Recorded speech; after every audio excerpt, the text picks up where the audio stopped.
Bem-vindos ao Museu de Leiria. O Museu de Leiria está, desde 2015, instalado no antigo convento de Santo Agostinho, no qual temos aqui a imagem do seu representante.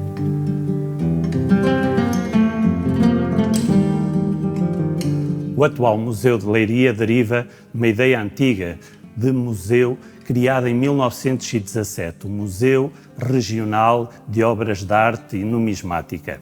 Essa ideia de museu já é, por sua vez, mais antiga, porque resulta da extinção das ordens religiosas e, portanto, todo esse património que estava em risco de se perder.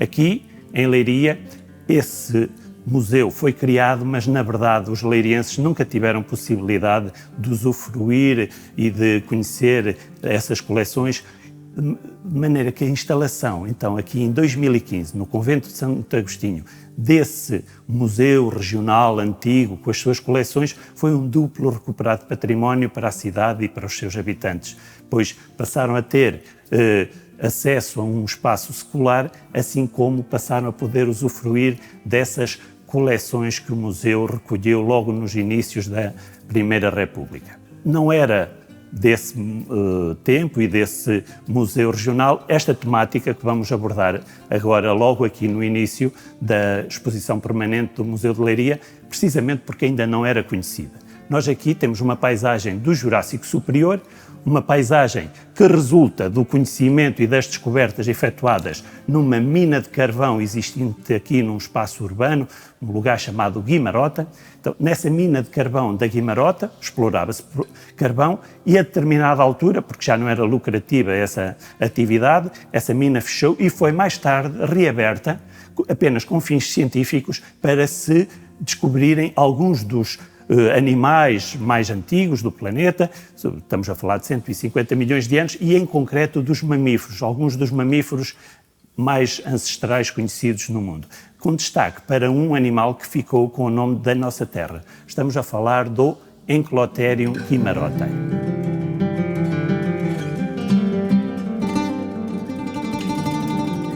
Continuando a nossa visita, aqui abordamos uma outra temática que também não era conhecida neste início do século, pois tem apenas 25 anos a sua descoberta. Falamos da descoberta da criança do Lapedo, que foi descoberta precisamente no Vale do Lapedo. Só por si o Vale do Lapedo é um lugar interessantíssimo aqui da nossa região, é um vale fluviocárstico formado nos últimos 5 milhões de anos, o local onde habitantes antigos, estamos a falar ainda de pessoas anteriores à existência do Homo sapiens, tinham aí abrigo, acesso a comida fácil, num tempo em que o clima era todo ele muito mais frio.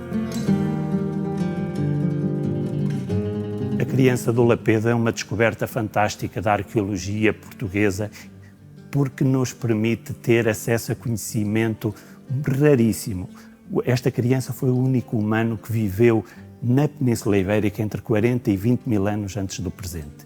Dá-nos informações preciosas, sobretudo, no caso concreto, era uma criança muito pequena, com 5 anos, que tinha falecido, dá-nos informação sobre como as pessoas lidavam com a morte e com a ausência. Nós conseguimos, da descoberta da sua sepultura e da descoberta dos seus restos mortais, ter muita informação sobre o ritual que foi efetuado, que nos transmite uma ideia de que provavelmente há cerca de 29 mil anos, altura em que esta criança viveu, já haveria uma ideia de religião, ainda que muito primitiva, muito nos inícios, mas uma ideia de que haveria vida para lá da morte.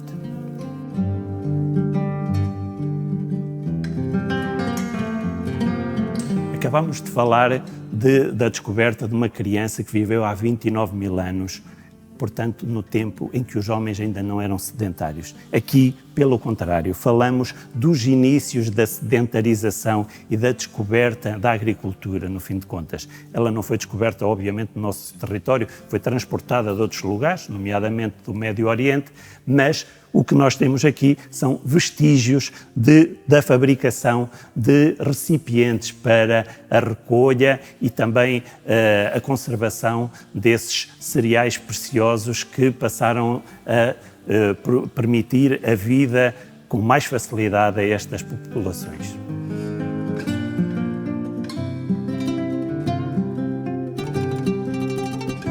Aqui temos um multimédia que nos permite explorar diversos objetos que foram encontrados na zona do Castelo de Leiria. Quando falamos de Castelo de Leiria, na verdade estamos a falar no interior da muralha medieval que atualmente ainda existe.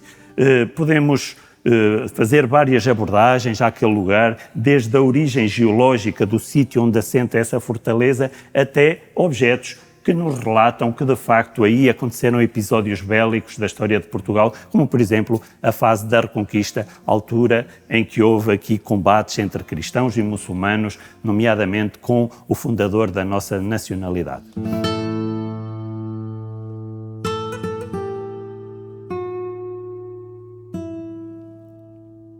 O território de Leiria, obviamente, também foi ocupado pelos romanos e pela civilização romana, que neste caso concreto até tinham aqui uma cidade chamada Colipo. Contudo, o conhecimento de como seria essa cidade não é muito vasto, pois esse lugar nunca foi muito escavado, muito explorado pelos académicos e por isso estar agora a falar como seria Colipo, bom, é um pouco difícil. Contudo, o nosso território tem muitos outros vestígios dessa grande civilização que por aqui passou, como por exemplo as vilas.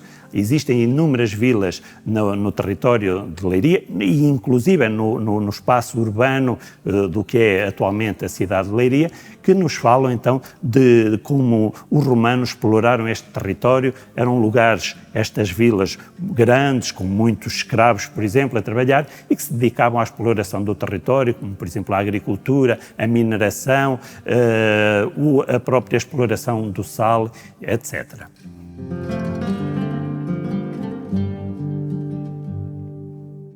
Estamos num espaço metafórico que é o Pinhal de Leiria, a alma mater da cidade de Leiria. Por cima, como frutos deste pinhal, como ramos desta grande ideia que é a Leiria, temos 50 nomes de personalidades que se destacaram na história de Leiria, nos diferentes campos, desde as artes, à política, à religião, à prática militar, etc. E, curiosamente, temos também, nesta zona, alguma estatuária, que é uma das artes que usa materiais sólidos, portanto, com uma ideia de duração, e nós, atualmente, do que aqui vemos, estão todas em muito mau estado. Há aqui um paradigma que não se cumpriu, não é? O objeto que foi feito para durar, afinal, é o objeto que nós temos aqui no nosso museu, se calhar com mais danos da sua história, talvez porque também seja o elemento mais antigo que aqui temos, precisamente exposto. Aqui temos uma obra, um tríptico pintado diretamente sobre madeira, recolhido pelos nossos fundadores, Tito Larcher e Ernesto Corrodi, da antiga Igreja de São Francisco, junto à Moagem, ao edifício Moagem Heritage. Ernesto Corrodi, que era arquiteto e que tinha a sua residência nas cercanias dessa igreja, percebeu de imediato que o retrato que nós aqui vemos não é obviamente de Jerusalém, mas sim de Leiria no século XVI. É o retrato mais antigo que nós temos da nossa cidade e por isso está aqui, curiosamente, de frente para a janela que nos permite ver o castelo, ou seja, é o castelo do século XVI a refletir-se no castelo do século XXI. É comum falar-se da promiscuidade entre a política e a religião. E também nessa situação Leiria foi campo fértil. Precisamente nesta zona da nossa exposição permanente, onde nós expomos sobretudo objetos de origem sacra, fazemos uma relação entre a política e a religião. Precisamente porque Leiria só passou a ser uma cidade a partir do momento em que lhe foi atribuído um bispado, portanto, em que aqui se estabeleceu um bispo, uma catedral, de maneira que, atualmente, o dia municipal, portanto, o dia que é feriado aqui em Leiria, não é o dia em que este lugar foi elevado à cidade, mas sim que este lugar foi criado como diocese, o dia 22 de maio. Nós aqui temos vários objetos, como disse, de arte sacra, que provêm, sobretudo, da extinção das ordens religiosas, portanto, de antigos conventos e até mosteiros, de um território muito largo, que vai desde o norte do distrito até à zona de Peniche, onde esses espaços existiam e foram extintos. Muitas das coleções que estavam então recolhidas dentro desses lugares foram transportados para o, na altura, Museu Regional de Leiria, e aqui foram guardados e agora, desde 2015, aqui expostos.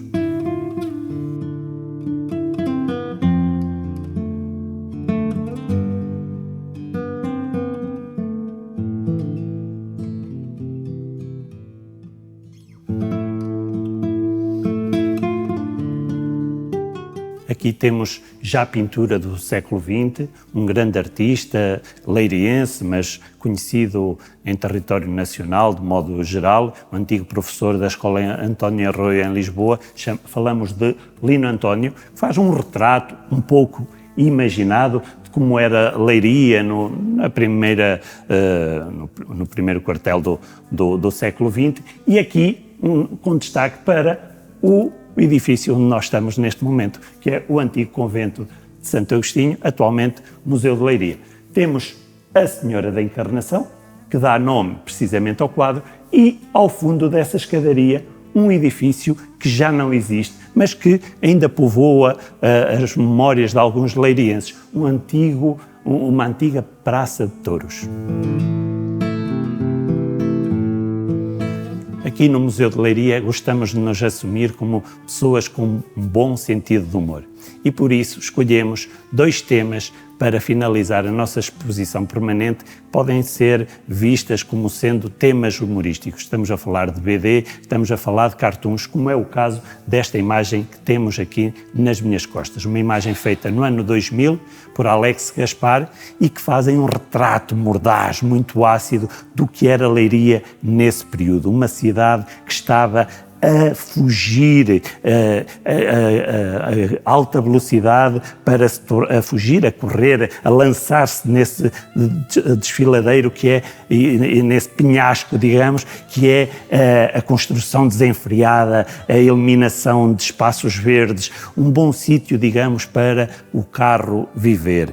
Daí que, neste lugar, então, o Alex Gaspar foi povoando de pequenas indiretas para o poder político, os empresários, inclusive substituiu o brasão da cidade de Leiria, que faz referência a uma antiga lenda relacionada com a Reconquista, portanto, os corvos que ajudaram os guerreiros do Dom Afonso Henriques a reconquistar este território aos muçulmanos, foi agora substituído por uma bomba de gasolina com 2 mangueiras e, no lugar do rio, uma estrada. A pandemia de Covid que o mundo, na sua generalidade, sofreu, também permitiu aos museus algum espaço, algum tempo para refletirem sobre as suas práticas, sobre as suas atividades. E foi o caso aqui no Museu de Leiria. Nós decidimos, nessa altura, acrescentar informação, muitas vezes a coisas que nós já aqui tínhamos, como, por exemplo, a informação sobre as obras de arte. Muitas vezes hoje esquecemos-nos que nem toda a gente tem o mesmo nível de conhecimento, por exemplo, sobre quem foi a Virgem Maria, o que é a Sagrada Família, e por isso nós explanamos um pouco mais de conhecimento sobre quem são essas figuras, o que é que elas representam para a cultura portuguesa neste caso. Bom, foi o caso também do que aconteceu aqui. Nós tínhamos aqui um quadro exposto, um menino que espetou o dedo no espinho, de Baltasar Gomes Figueira, e na nossa coleção obviamente temos muito mais obras, temos 2 obras que se atribui a sua origem, portanto, o seu fabrico, à Josefa de Óbidos, portanto, a filha de Baltasar Gomes Figueira. E resolvemos, então, agora estabelecer aqui um diálogo entre essas obras da filha e as obras do pai.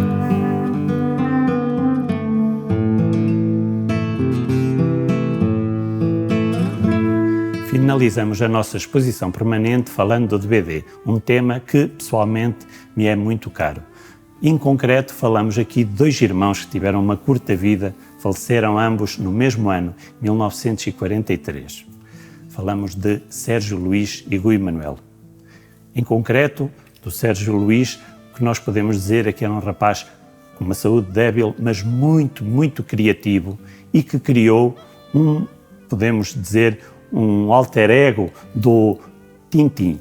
Tintin é um personagem subejamente conhecido, criado por um artista belga, ainda durante a década de 20, do século XX.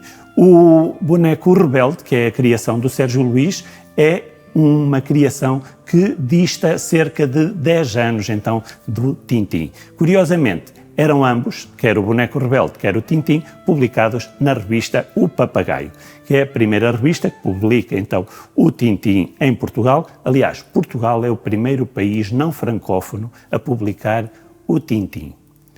O Sérgio Luís, como disse, tinha uma saúde frágil, volta e meia estava doente, tinha uma doença terrível chamada tuberculose renal, instalada, portanto, nos rins, e volta e meia ficava muito doente. O seu irmão, que era um desenhador de grande nível, volta e meia então tinha que ajudá-lo a desenhar, terminando as histórias e sobretudo para desenhar as figuras femininas nas quais o Sérgio tinha mais dificuldade. Os 2 falecem muito cedo, basicamente com 20 anos, contudo têm já uma obra muito extensa e de grande qualidade, de maneira que aparecem em qualquer dicionário da história da BD em Portugal como figuras pioneiras e com uma qualidade já óbvia. Associado ao Sérgio Luís, temos ainda uma outra história, que é o facto de ele ter feito o filme de animação mais antigo que existe em Portugal. Não é o mais antigo feito, porque em 2023 comemorou-se 100 anos do cinema de animação português. Mas nós não temos nada desse filme, sabemos apenas que foi filmado, até sabemos o título, mas não temos mais nada material desse filme. Do Sérgio Luís, não, nós temos mais de 1000 imagens que ele produziu recorrendo às radiografias que volta e meia tinham que fazer nos seus rins para ver o estado da doença.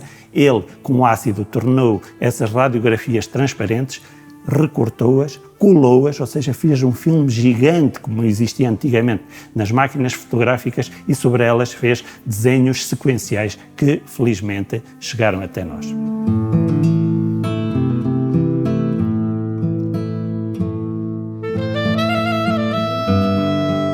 Encontramos-nos na sala do capítulo, que é a sala mais conhecida do museu, a sala mais frequentada, a sala onde acontecem mais coisas, desde concertos, palestras, lançamentos de música, lançamentos de livros, quero dizer, inclusive até pequenas mostras expositivas, como é o caso neste momento, ou seja, nas minhas costas tenho uma pequenina referência aos 25 anos da descoberta da criança do Lapedo.